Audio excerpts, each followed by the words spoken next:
Olá, pessoal, tudo bem? Aqui é a Pamela Rodrigues, sou analista de RH na Ubuc, e sejam bem-vindos ao nosso Obucast, que é o nosso espaço onde boas histórias, aprendizados e conexões ganham vozes. E a ideia aqui é bem simples: é inspirar, aprender, se conectar, porque quando a gente compartilha conhecimento, todo mundo cresce junto. Então, ajeita os fones de ouvido que o Obucast está no ar.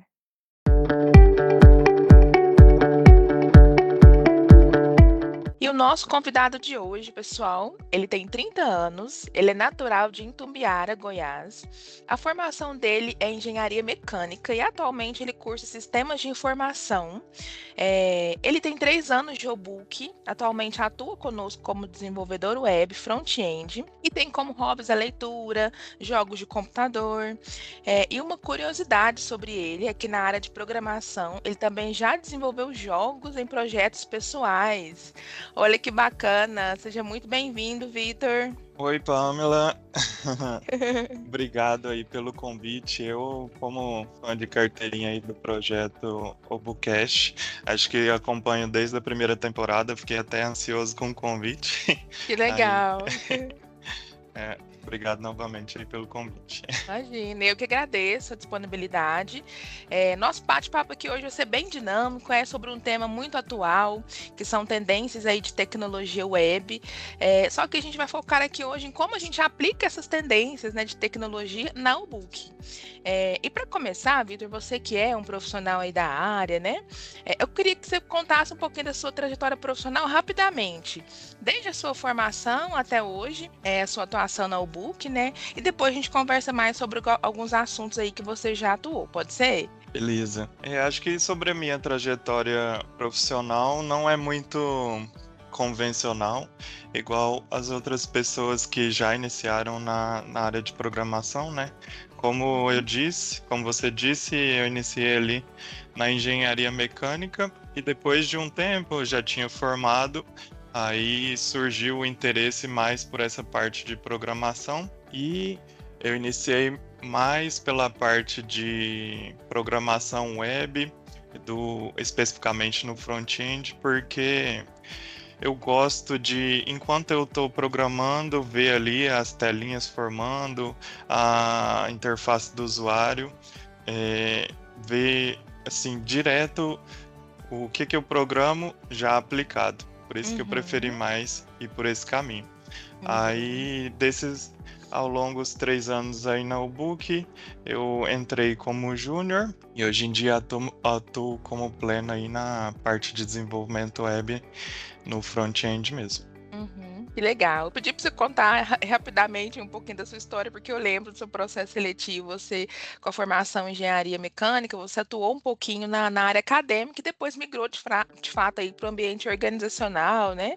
Executando projetos web aí na linha de frente. Então, acho bacana até para as pessoas que têm vontade de migrar para tecnologia, que às vezes tem outra formação, iniciou sua trajetória profissional em outra área e deseja migrar, né? Você é um belo exemplo disso. Então, Isso é. obrigada por compartilhar aí um pouquinho da sua história. Sim, complementando, muita gente acaba migrando aí para a área de Muito. programação Uhum.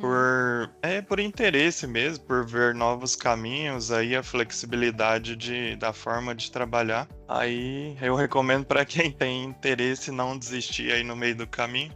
Às Uhum. vezes a porta de entrada é meio difícil, mas depois que você chega onde você quer, você se sente realizado, assim pode-se dizer. Com certeza, concordo. E para a gente iniciar aqui, de fato, o nosso bate-papo, Vitor, quais são hoje as principais tendências, no seu ponto de vista, em desenvolvimento web que você acredita que vieram para ficar? Porque todos os dias a gente ouve falar de novas tecnologias, né, novas tendências.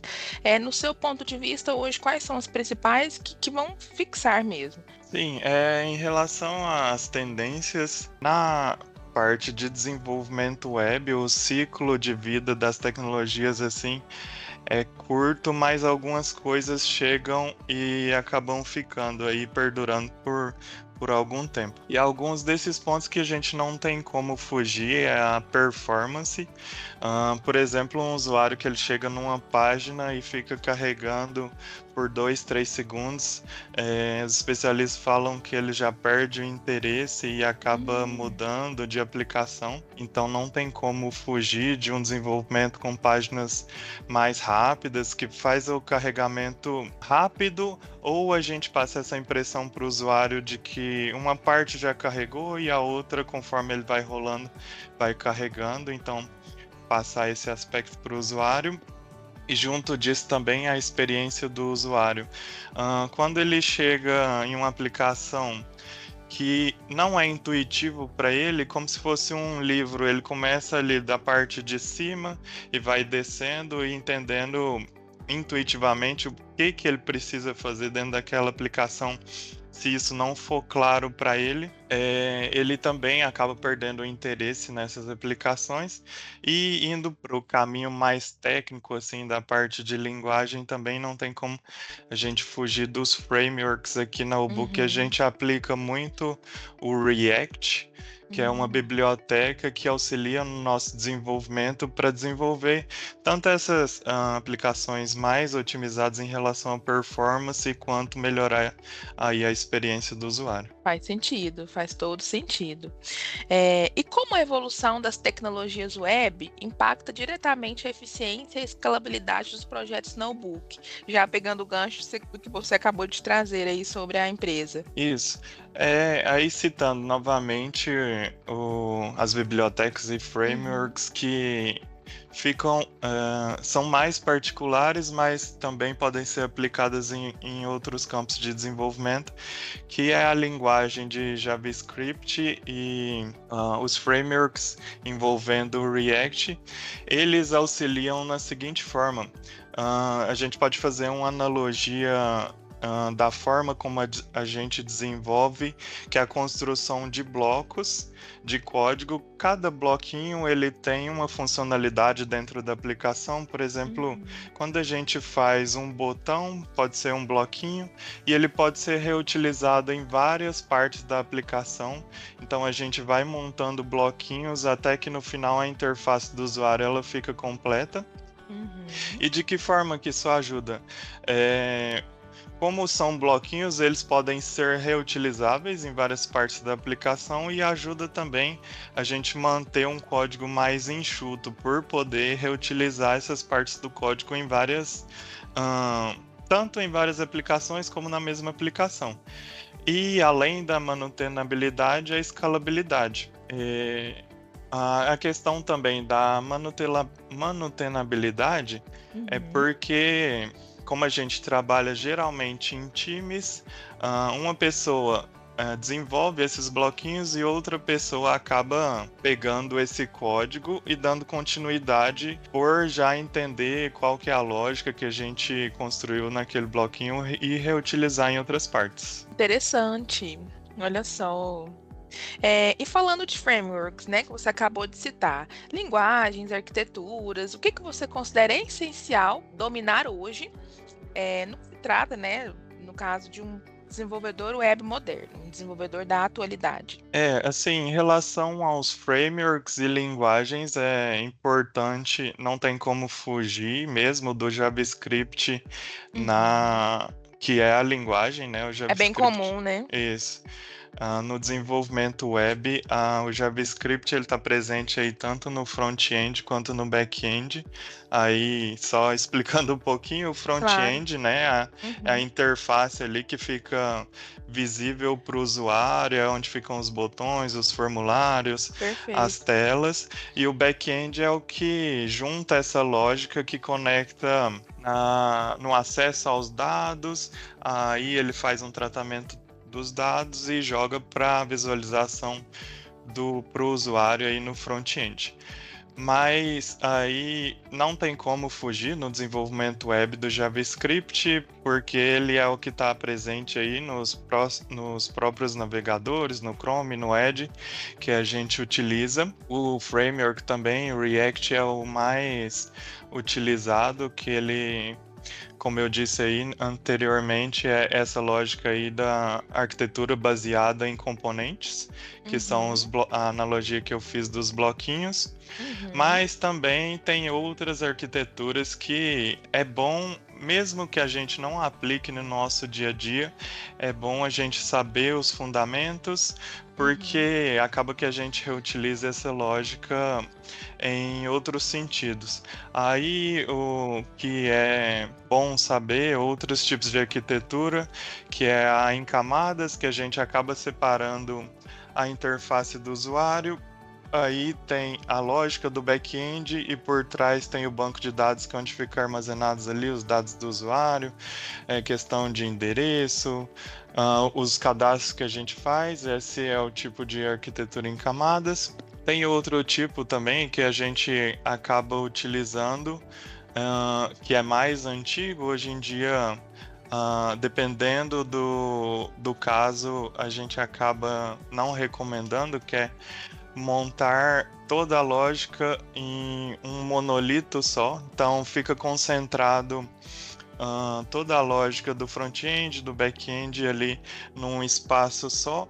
Às vezes é fácil a manutenabilidade desse monolito porque está tudo concentrado em uma localização, mas conforme o projeto vai escalando, às vezes é bom refatorar para uma outra tipo de abordagem mais emergente hoje em dia também, que seriam os microserviços. Muito interessante. Interessante mesmo. E é um assunto que, quanto mais a gente faz perguntas, né, mais respostas interessantes tem. Sim. É muito bacana. Vitor, e como a Book hoje aplica na prática os conceitos, por exemplo, como automação, performance, experiência do usuário, nas suas soluções web? Então, hoje em dia a gente procura aplicar aí automação. A gente utiliza muito de ferramentas da própria Microsoft mesmo, por exemplo, o Power Automate, porque ele facilita ali nas ligações das próprias. Quando eu falo ligações, são as conexões com as próprias tecnologias da Microsoft. Então a gente consegue conectar, por exemplo, tecnologia como SharePoint, Teams. Quando recebe alguma informação no Teams, a gente conseguir mandar por e-mail ou conectar ali direto no SharePoint. Então a gente utiliza desse tipo de automação. Performance também em relação às utilizações aí de tecnologias que a gente permita fazer requisições que não sejam repetitivas. Por exemplo, quando a gente faz uma requisição que é a solicitação de uma informação do usuário para a internet, a gente faz uma vez. E quando aplicando essas tecnologias a gente percebe que ela está sendo feita repetidas vezes, a gente acaba fazendo o armazenamento dessa informação no próprio navegador do usuário, para que ele não precise ficar esperando carregar essa informação toda vez que ele acessa aquele mesmo dado na aplicação. É isso. Boa, bem bacana. E de que forma as tecnologias, por exemplo, como cloud, APIs, microserviços que você citou anteriormente, contribuem para entregar mais valor aos nossos clientes? Sim, no nosso dia a dia, a gente faz muita utilização de hospedagem em cloud. E só explicando o que é cloud, Perfeito. No caso, quando a gente faz a hospedagem, a gente precisa manter a nossa aplicação, o nosso front-end, o nosso back-end em algum local para que o usuário lá na ponta, no computador dele, ele faça a requisição e consiga puxar esses mesmos arquivos. Aí a gente acaba indo por duas abordagens, que a cloud é a geralmente mais usada hoje em dia, que a gente, por exemplo, vai lá na Amazon, que tem o serviço da AWS, e a gente consegue contratar com eles serviços para a gente hospedar esses arquivos lá, e o usuário no final faz o acesso a esses serviços lá na AWS e consegue puxar esses arquivos. E uma outra abordagem por exemplo, a própria Book tem uma máquina hospedada, um próprio servidor. Isso seria uma abordagem diferente da cloud, e quando o usuário vai acessar a aplicação, ele faz acesso a esse nosso servidor. Aí a abordagem que a gente mais utiliza é a cloud mesmo, que é contratar esses serviços aí da Amazon, da Microsoft para hospedar as nossas aplicações. E por que que essa abordagem é mais vantajosa no nosso caso? Dessa forma, a gente consegue manter a nossa aplicação com mais disponibilidade, porque, por exemplo, quando um desses serviços que a gente contrata de cloud, ele acaba tendo alguma interrupção, a gente já consegue levantar outro serviço, então a nossa aplicação ela fica o menor tempo possível offline. Então a gente chama de alta disponibilidade essa abordagem, né? E além disso também para o nosso cliente acaba revertendo o custo que para ele não tem essa alta complexidade de ter que instalar um servidor, então ele não precisa gastar com maquinário, com a complexidade de configurar, então o custo é menor da abordagem do cloud para essa realidade das aplicações que a gente faz. Aí também, falando um pouquinho, acho que eu estou me estendendo bastante, né? Não, Mas... pode falar, é para falar mesmo, é o seu momento. Estou adorando, inclusive, aprender mais. Mas aí também, falando um pouquinho sobre as APIs, nas APIs a gente pode até fazer uma analogia que quando o pessoal vai explicar, que é a do garçom no restaurante, né? A API é um serviço que a gente pode se assimilar como se fosse alguém que leva a solicitação até a cozinha, que seria o próprio garçom, né? Então tem essa analogia aí do restaurante, a API leva a solicitação do atendente, do cliente, que seria ali, a gente pode chamar que é o front-end, a gente faz uma solicitação no formulário, aperta o botãozinho, aí isso seria o cliente. O cliente passa esse pedido para o garçom, que seria a API, e a API leva essa solicitação lá para a cozinha, que a gente pode fazer a analogia que seria o nosso back-end, que guarda ali a lógica do sistema. Então, qual que é a vantagem da gente utilizar a API? A gente separa a lógica que tem por exemplo, ali do cliente com o garçom da cozinha. Então, cada um tem a sua própria responsabilidade, fica mais fácil de fazer essa manutenção. E, além disso, a gente consegue compartilhar, seguindo a analogia, esse garçom com vários clientes. Então, o garçom vai ali, faz o pedido, pega o pedido de um cliente, leva na cozinha e ele pode atender vários clientes dentro desse restaurante. Então, por isso que a utilização de APIs é vantajosa no nosso caso e também permite a escalabilidade, né? Caso, por exemplo, o nosso restaurante cresça ali, ainda seguindo na analogia, a gente pode replicar essa API para atender cada vez um número maior de clientes. E, por fim, a tecnologia aí de microserviços. Por enquanto, a gente não tem muitos projetos aplicando a realidade dos microserviços, mas também segue no sentido da gente separar responsabilidades.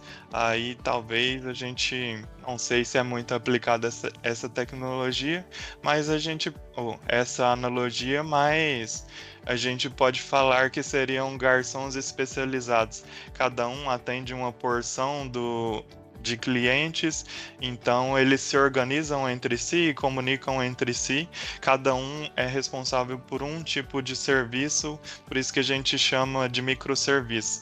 E fica mais fácil a gente ter o gerenciamento desses garçons aí, porque cada um tem uma responsabilidade e também fica mais fácil fazer a manutenção deles. Nossa, adorei o exemplo. Principalmente para quem não atua de fato com todas as tecnologias, né, todos os dias. Acredito que tenha sido um exemplo simples, claro, e que conseguiu, né? Você conseguiu aí passar as informações técnicas de uma forma bem Bem didática. E falando, Vitor, agora de segurança, a segurança da informação ela continua sendo um desafio, por mais que ela tenha sido muito comentada, né, até pela LGPD, enfim.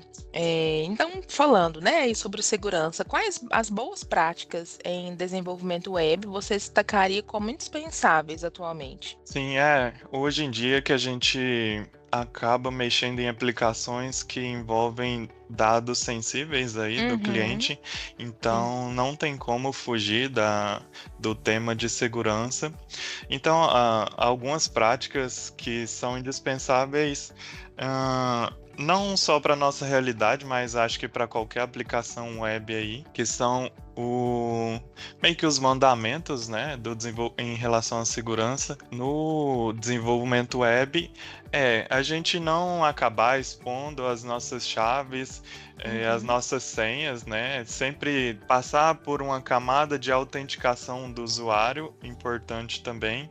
E uhum. quando eu falo não expor as nossas chaves, é no sentido de, na nossa aplicação, a gente tem, por exemplo, segredos que permitem a gente acessar os nossos bancos de dados. Interessante.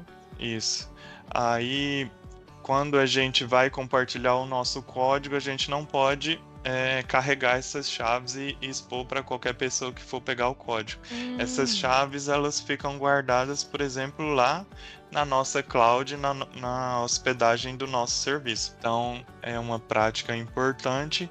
uhum, Outra questão também é o controle que eu estava falando, é o controle de autenticação do usuário. uhum. Aí tem uma prática que a gente chama que é o princípio do menor privilégio, que é o seguinte: a gente garantir que o usuário ele vai ter só acesso ao que ele precisa para efetuar a função dele, para a gente não expor informações que ele necessariamente não vai precisar. Então a gente acaba criando grupos de restrição, camadas de autenticação, outros níveis de acesso para que ele só tenha acesso à informação essencial que ele precisa para executar a função.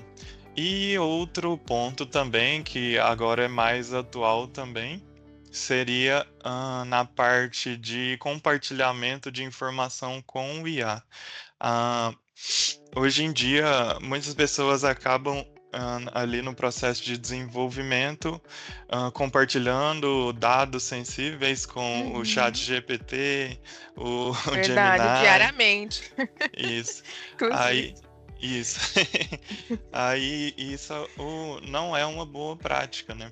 E o Olha que só. que a gente faz em alternativa para não compartilhar esses dados com a inteligência artificial, mas ainda conseguindo acessar os recursos que a inteligência artificial fornece? O que a gente faz é utilizar, por exemplo, aí um dos nossos clientes da Bayer, que é a Bayer, por exemplo, é Uhum. utilizar a própria IA fornecida por eles. Então, quando a gente tem algum dado que a gente não pode expor para, por exemplo, ali para o chat GPT, a gente usa a própria IA da Bayer, que eles chamam de MyGen Assist, mas também tem que ter o controle de quais dados a gente vai expor, porque alguns são restritos e nem para IA a gente pode fornecer. Então tem que ter essa educação de quais dados a gente pode compartilhar ou não com a inteligência artificial. Interessante, muito bacana. Falando de inteligência artificial, low code, no code, já fazem parte aí do nosso cenário. No seu ponto de vista, como essas soluções se conectam com o desenvolvimento web dentro do e-book? Então, desde que eu entrei no Book, eu acho que eu peguei essa transição, né? Quando eu entrei, ainda as LLMs, que a gente chama, que é, por exemplo, o ChatGPT, o Gemini, a gente chama de LLMs, que são formas da gente converter o texto escrito em alguma outra informação que a gente precisa, que é código, que é texto. Uhum, Então, desde que eu entrei, não existia muito desenvolvimento, muito desenvolvida essa parte dos chats, e Uhum. agora não tem como fugir. É uma realidade que quem não o utiliza no desenvolvimento e na revisão do código acaba perdendo muito em produtividade. Ah, Imagino. isso. Realidade bem presente, né? Não só para pessoas da área. Acho que todo mundo, assim, muitos profissionais eu tenho visto que estão utilizando a IA cada vez mais no dia a dia. Sim, é aplicável em diversas áreas, né? Muitas. E no nosso, na nossa realidade, por Uhum. exemplo, no nosso time a gente acaba utilizando ali para fazer operações repetitivas e operacionais. E para que a gente tenha mais tempo disponível para gastar ali no desenvolvimento da própria lógica do produto, da experiência do usuário e de entregas com maior qualidade. Então a Uhum. gente delega essas atividades repetitivas para inteligências artificiais Uhum. e também outro sentido no caso de ter maior acesso à informação. Em alguns casos, a gente não consegue ter um domínio completo de um código que a gente pega e de imediato extrair informações, então a gente utiliza a inteligência artificial para fazer essa análise e passar o contexto para Hum. a gente estar mais contextualizado e poder andar ali com o desenvolvimento mais rápido junto com uma outra pessoa que já está mais contextualizada. Uhum. Aí, em relação ao low code e no code, também está cada vez mais inserido aí na nossa realidade de desenvolvimento web. Sim. E a gente faz a utilização mais no sentido de provar alguns conceitos, desenvolvimento de protótipo e para verificar as nossas ideias mais rápido com o cliente. Por exemplo, hoje em dia a gente tem ferramentas aí como o Cloud Code, o ChatGPT também, o Gemini. A gente manda a ideia e ele já aparece para a gente com um protótipo pronto, e até funcional. Então, em certo nível, é bom para a gente já levar essa ideia previamente construída para o cliente, para ver quais são as dores, para ver se é esse caminho mesmo que ele está pensando em seguir. E então, dessa forma, a gente consegue validar as ideias muito mais rápido para a gente já construir a nossa aplicação mais com a ideia que o cliente já tem na mente dele. Legal, bem bacana. E olhando para os próximos anos, Vitor, quais tendências você acredita que o book já está um passo à frente em relação ao mercado? Existe alguma que você poderia Sim, citar aqui para nós? meio que continuando a resposta ao que eu citei no ponto anterior, é a integração da IA, não tem mais como Uhum. fugir dessa questão. Já é uma Ah, tendência utilizada, né? já é uma tendência, não tem como fugir mais, porque a gente consegue entregar uma produtividade bem maior e uma qualidade de código maior também, mas E com mais ágil, né? De uma forma mais ágil. isso, bem mais ágil e performática, e acaba que a gente reduz o custo do desenvolvimento, entregando um produto mais refinado para o cliente.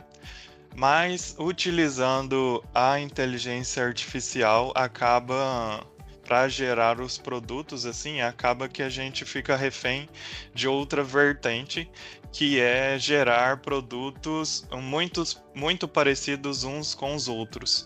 Então, a Allbook, na nossa realidade, por exemplo, a gente faz a utilização do desenvolvimento assistido com o IA, mas não deixa que a IA faça o desenvolvimento do produto por completo.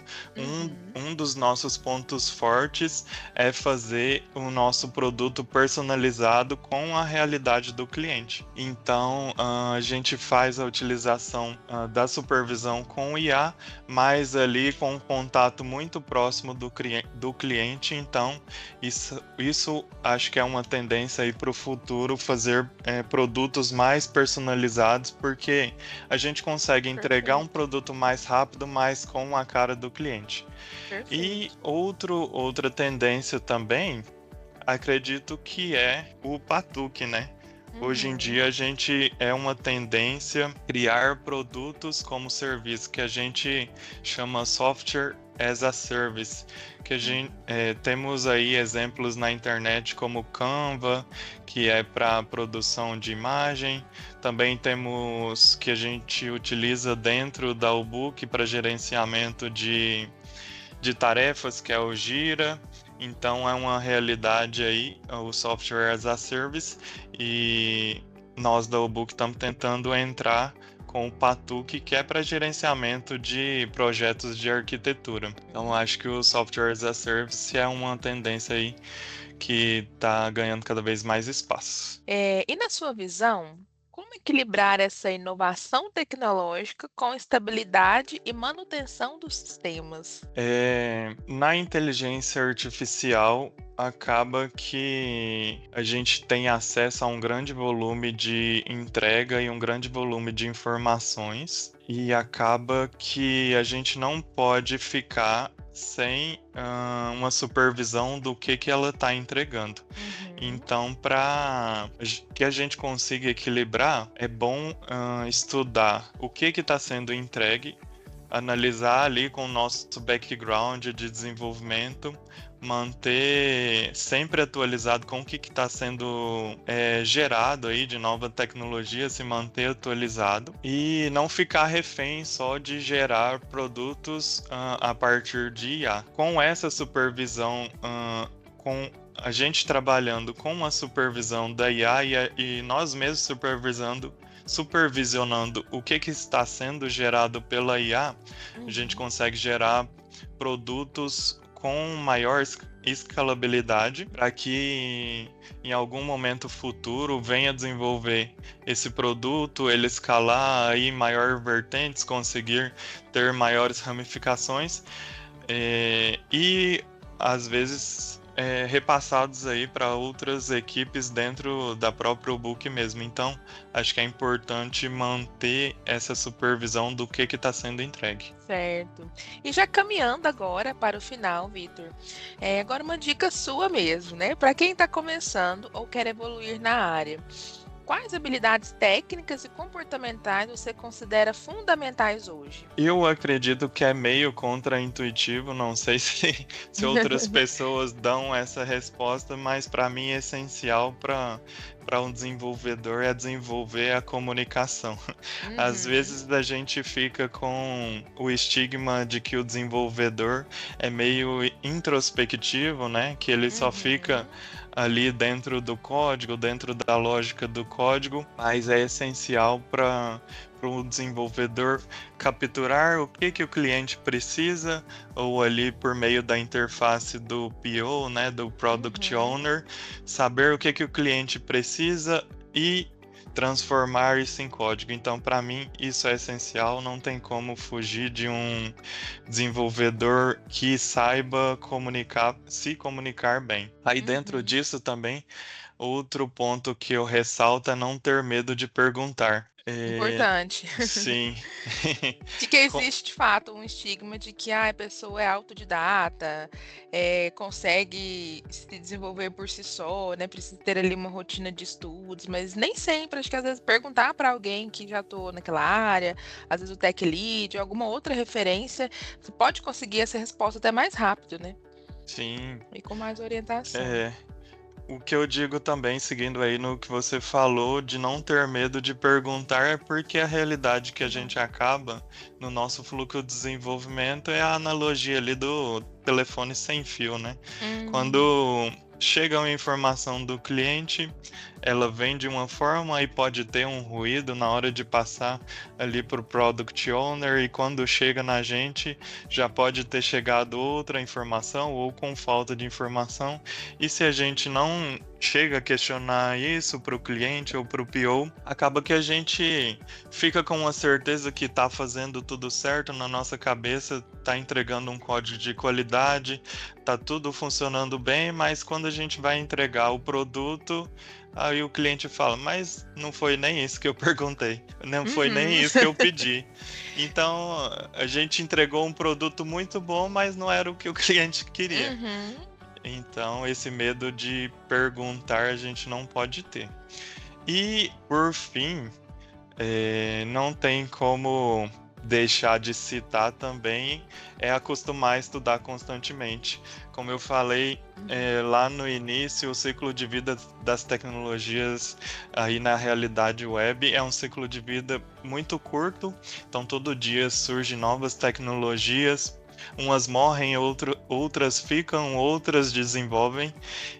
Então, é bom se manter atualizado com as novas tecnologias, estudar os fundamentos, é sempre bom estudar ali como a internet funciona, como são as estruturas de dados, as arquiteturas, como a gente citou lá atrás, porque os fundamentos, eles são a base para o que vai vir aí para o futuro. Sempre estar atualizado, por menos que seja ali 10 minutinhos, ver um vídeo no YouTube, pegar um livro, estudar é sempre relevante na nossa área de desenvolvimento. Ok. Vitor, foi um prazer enorme te receber aqui no Ubucast. Muito obrigada por compartilhar aí tantos insights valiosos sobre a tecnologia, sobre o seu ponto de vista e por enriquecer aqui a nossa conversa com a sua visão prática, atual. Acredito que trocas como essa ampliam o nosso repertório, provocam reflexão, inspiram novas pessoas, inspiram aí quem nos acompanha e que venham outras conversas como essa. Sim, agradeço aí novamente o convite.